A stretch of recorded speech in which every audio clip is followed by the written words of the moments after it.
अरे बबीता बहू, देख तेरे ससुर की थाली में रोटी घट गई है, एक रोटी डाल दे।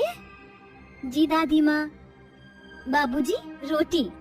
नहीं बबीता बहू, मेरा तो पेट एकदम भर गया, अब जरा भी जगह नहीं बची। देखो चंदन की थाली में रोटी नहीं है, ये उसे दे दो। फिर जैसे ही बबीता अपने पति चंदन की थाली में रोटी बढ़ाती है कि तभी। अरे नहीं बबीता, रहने दो, मुझे ज्यादा भूख नहीं है। मैं जानती हूँ बाबूजी, चंदन जी, कि हमारे घर की गरीबी के चलते ही आप लोग रोटी नहीं ले रहे हैं कि कहीं बाकी लोगों को कम ना पड़ जाए। भगवान सारे दुख तू हम गरीबों को ही क्यों देता है? क्यों तू हम गरीबों को भरपेट 2 वक्त की रोटी भी नहीं देता? बाबूजी और चंदन जी दिन भर हड्डियां तोड़कर कमाते हैं और भरपेट खाते भी नहीं। ये कहानी है गुनीराम के घर की। बूढ़ी माँ कैंसर से लड़ रही थी। बीमार पत्नी और बेटे बहू के साथ 2 बच्चे रहते थे, मगर 2 वक्त की रोटी का दुख ही बड़ा दुख नहीं था। सभी बैठकर खाना ही खा रहे होते हैं, तभी अचानक जोर जोर से बिजली कड़कने के साथ आंधी तूफान चलने लगती है और बारिश होने लगती है, जिससे उनके घर की छत से मिट्टी झड़कर उनके खाने की थाली में गिरकर वो रोटी भी उनसे छीन लेती है। बिस्तर पर पड़ी गंगा उठे हुए ठंड से कांपने लगती है। बहू, मुझे कुछ उड़ा दे, बहुत ठंड लग रही है मुझे। मैंने तुझे कहा था ना बेटा कि छत की मरम्मत करा दे। तेरे बापू ने बनाया था सालों पहले ये कमरे का घर, इसे बने जमाने बीत गए। अब छत कच्ची हो चली है, कब गिर जाए कब ढह जाए कोई भरोसा नहीं। और ऊपर से तूफान भी चल रहा है, बारिश भी हो रही है। कहीं ऐसे में हमसे ये हमारी छत छिन गई तो कहाँ रहेंगे हम इस बारिश के बाद? ठंड भी बढ़ जाएगी। कड़ाके की ठंड में अगर हम बेघर हो गए तो कहाँ भटकेंगे? अम्मा, मुझे भी छत बनवाने की चिंता लगी हुई है, मगर मैं भी क्या करूं? आजकल जरा भी काम धाम नहीं है। हम जैसे जाने कितने ही गरीब लोग काम के भूखे बैठे हैं। ऐसे में हम बाप बेटे इतना ही कमा पाते हैं कि 2 वक्त की रोटी खा सके। तो गरीब गुणीराम ऐसा कह रहा होता है कि तभी अचानक घर की आधी छत गिर जाती है। सभी बारिश में भीगने लगते हैं। तभी 4 साल का चिंटू कहता है, माँ, जब भी बारिश होती है तो हमारे घर की छत से पानी क्यों टपकता है? क्योंकि हमारे घर की छत कमजोर हो गई है चिंटू, तो हम कोई दूसरा घर क्यों नहीं खरीद लेते रानी दीदी? क्योंकि हमारे पास इतने पैसे नहीं है चिंटू, हम सभी गरीब हैं। उन नन्हे मासूम बच्चों की बातें सुनकर घर के सभी बड़ों का दिल भर आता है। तभी चंदन कहता है, बाबूजी, घर की आधी छत तो गिर चुकी है, ये आधी छत भी गिर गई तो ये घर ढह जाएगा। मैं जंगल जाकर बांस काट कर लाता हूँ, उसे नींव बांध देंगे तो ये कुछ दिनों तक टिक जाएगी। बेचारे दोनों भारी बारिश में भीगते हुए जंगल से लकड़ियाँ काट कर लाते हैं। तब तक उनके घर का अनाज सामान सब भीग जाता है। भगवान, ये बारिश के पानी से सारा राशन पानी भीग गया, अब हम क्या खाएंगे? अरे थोड़ी तो दया कर ऊपर वाले। चंदन और गुणीराम छत के आधे टूटे हिस्से में बांस बांध देते हैं। बबीता बहू, कोई तिरपाल या बड़ी पन्नी वगैरह हो तो दे दे, छत पर लगा देंगे। बस ये फटा हुआ तिरपाल ही है, इसके अलावा कुछ भी नहीं। फिलहाल के लिए यही बांध देते हैं। इस तरह से फटे चिटे तिरपाल के नीचे उस गरीब परिवार की रात बीतती है।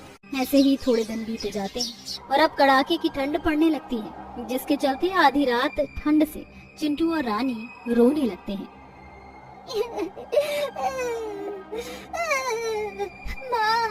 माँ, मुझे बहुत ठंड लग रही है, माँ कुछ उड़ा दो ना।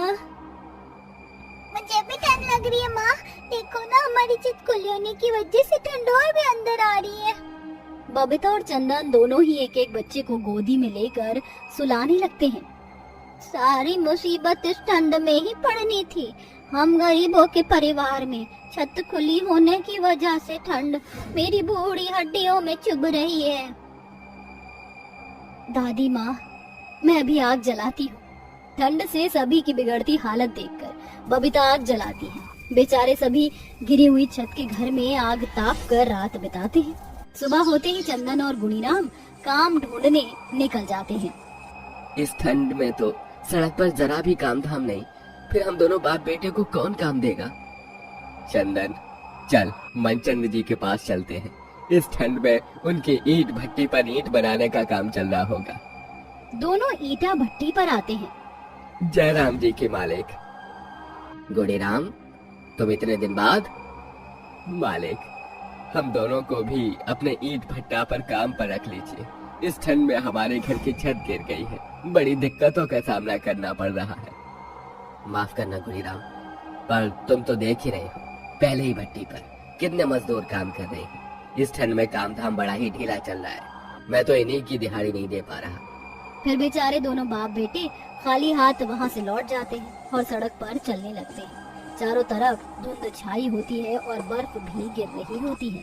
घर लौटकर वो देखते ही कि उनकी छत का बाकी का आधा हिस्सा भी टूटकर घर में गिरा हुआ है और सभी घर के बाहर ही कड़ाके की ठंड में बैठे होते हैं। अजी कहाँ थे आप? दोनों देखिए, हमारे पूरे के पूरी छत गिर गई है। अब हम कहाँ रहेंगे? घर की छत को पूरी तरह टूटा हुआ देखकर गरीब गुणीराम की हिम्मत टूट जाती है। ऊपर वाले, इस ठंड में हम गरीबों से हमारी छत छीन कर अब तू क्या देख रहा है? बेघर कर दिया, अब जान भी ले ले, मैं कुछ नहीं कर पाया। ऐसा मत कहिए बाबूजी, आप हमारे घर की नींव हैं। शायद भगवान इस ठंड में हमसे हमारी छत छीन कर हमारी परीक्षा ले रहे हैं। हम हारेंगे नहीं, साथ मिलकर छत बनाएंगे। मगर कैसे बबीता? बिना ईंट सीमेंट के पक्की छत कैसे बनेगी? इस गरीबी में तो हमारे पास अभी खाने के भी पैसे नहीं हैं। अजी, हम सभी फूस की छत बनाएंगे। माँ, पिताजी, दादी माँ, मैं भी आपकी मदद कराऊंगी छत बनाने में। अब पूरा परिवार ठंड में इधर उधर से फूस इकट्ठा करते हैं और फिर उस टूटी हुई छत को ढकते हैं। मगर राशन पानी ना होने की वजह से उन्हें भूखा ही सोना पड़ता है। अगले दिन गुणीराम और चंदन ठंड में कपकपाते हुए काम ढूंढने निकल जाते हैं, जहाँ वो सड़क बनता देखते हैं। बाबूजी, वो देखिए, वहाँ सड़क बनने का काम चल रहा है। चलकर वहाँ काम मांग कर देखते हैं। दोनों जल्दी से वहाँ आते हैं और कई दिनों का भूखा ठंड से बदहाल गरीब गुणीराम हाथ जोड़कर कहता है, साहब जी, हम दोनों को भी सड़क बनाने में काम दे दीजिए। हमें काम की बड़ी जरूरत है। इस ठंड ने हम गरीबों पर बहुत कहर बरसाया है। पहले छत छीन ली, कई दिनों से मेरा परिवार, मेरा पोता पोती सब भूखे हैं, किसी ने कुछ नहीं खाया। उस सरकारी आदमी को गुणीराम पर दया आ जाती है और फिर, काका प्लीज आप मेरे सामने हाथ मत जोड़िए। आप उम्र में मुझसे बड़े हैं। मैंने खुद ये गरीबी भरे दिन देखे हैं, इसलिए जानता हूँ ये ठंड कभी गरीबों को बेघर कर देती है तो कभी परिवार बिखेर देती है। आप यही काम करेंगे। फिर दोनों कड़ाके की ठंड में काम करते हैं, जिससे उनके हाथ पांव ठंड से ठिठुरने जमने लगते हैं। मगर वो रुकते नहीं और शाम को दिहाड़ी लेकर घर आते हैं। साहब जी, क्या अब हम दोनों घर जा सकते हैं? जरा रुकिए काका, आप दोनों बहुत ही मेहनती और खुददार हैं। ये लीजिए, ये तारकोल की एक बोरी और थोड़ा सीमेंट ले जाइए और अपने घर की फूटी हुई छत को ठीक कर लीजिए। बड़ी मेहरबानी साहब जी। आज तक मैंने सरकारी आदमियों को गरीबों की बस्तियों और घरों को तोड़ते देखा है, मगर आज एहसान करते देखा है। तारकोल, सीमेंट और राशन खरीद कर लेकर वे घर आते हैं। दोनों बच्चे बोरी देखकर कहते हैं, दादाजी, दादाजी, इस बोरी में क्या है? क्या इसमें राशन है? नहीं बेटी, इसमें हमारी छत बनने का सामान है। इसका मतलब हमारी छत भी पक्की छत हो जाएगी। फिर हमें ठंड में रात भर जागना नहीं पड़ेगा ना दादाजी? हाँ बेटिया। फिर गुणीराम और चंदन तारकोल सीमेंट से पक्की छत बना लेते हैं और कितनी ही कठिनाइयाँ मुश्किल देखने के बाद वह गरीब परिवार कई दिनों बाद रोटी खाता है। तेरी दया बड़ी है मेरे मालिक, मैं तेरा शुक्रगुजार हूँ जो तूने हम गरीबों की गिरी हुई छत को फिर से बना दिया और खाने को रोटी भी दी। गुणीराम और चंदन के मेहनती होने से उसके बाद से उन्हें सड़क, पुल, फ्लाईओवर बनाने का काम मिलता है और अच्छी दिहाड़ी भी, जिससे उनके घर के हालात एकदम ठीक हो जाते हैं। और वह सड़क पर ठंड में रहने वाले गरीब लोगों में कंबल खाना भी बांटते हैं।